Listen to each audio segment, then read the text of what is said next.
নমস্কার বন্ধুরা।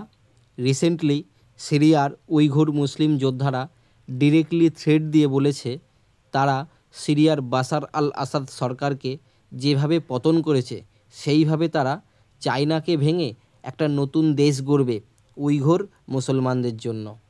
তারা এখন শি জিনপিংয়ের জন্য ডিরেক্টলি থ্রেট দিয়ে দাবি করেছে যে তাদের পরবর্তী স্টেপ চীন হতে চলেছে, কারণ তারা ইস্ট তুর্কিস্তানকে চায়না থেকে মুক্ত করে একটি নতুন দেশ বানানোর প্রতিশ্রুতি দিয়েছে।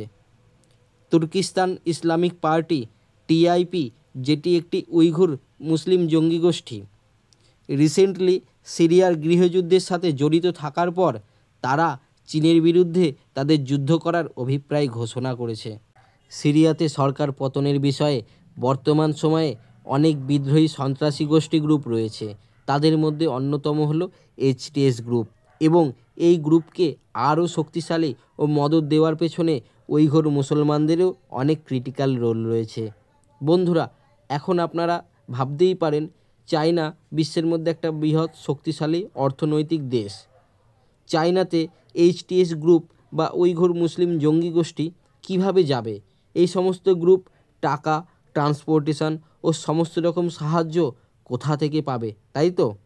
যাই হোক বন্ধুরা, এখানে আপনাদের একটা জিনিস ক্লিয়ার করে দিই। USA secretary of state Antony Blinken confirm করেছেন সিরিয়াতে যে এইচটিএস গ্রুপ বাশার আল আসাদের সরকারের পতন করেছে তারা প্রতিটা সময়েই ইউএসএ সরকারের সাথে কন্ট্যাক্টে ছিল, এবং সেই সাথে ইসরায়েলের prime minister Benjamin Netanyahu video প্রকাশ করে বলেছে সিরিয়াতে যা ঘটেছে সেটা তাদের পূর্ব প্ল্যান অনুযায়ী হয়েছে, এবং বাশার আল আসাদকে ইউএসএ অনেক আগে থেকেই পদ থেকে হাঁটানোর চেষ্টায় ছিল এবং তারা সফলও হয়েছে। তাই এটা থেকে একটা জিনিস পরিষ্কার, উইঘুর যোদ্ধারা চায়নাকে যে থ্রেটটা দিয়েছে যে তাদের পরবর্তী টার্গেট চায়না, তাতে আমেরিকা উইঘুর যোদ্ধাদের আইডেন্টিটি সেই সাথে সমস্ত ধরনের সাপোর্ট তো করবেই, এছাড়াও চায়না বর্ডার অবধি পৌঁছানো এবং চায়নাতে এন্ট্রি করানো, এই সমস্ত কিছুই আমেরিকার এজেন্সি দ্বারা উইঘুর যোদ্ধাদের হেল্প করবে।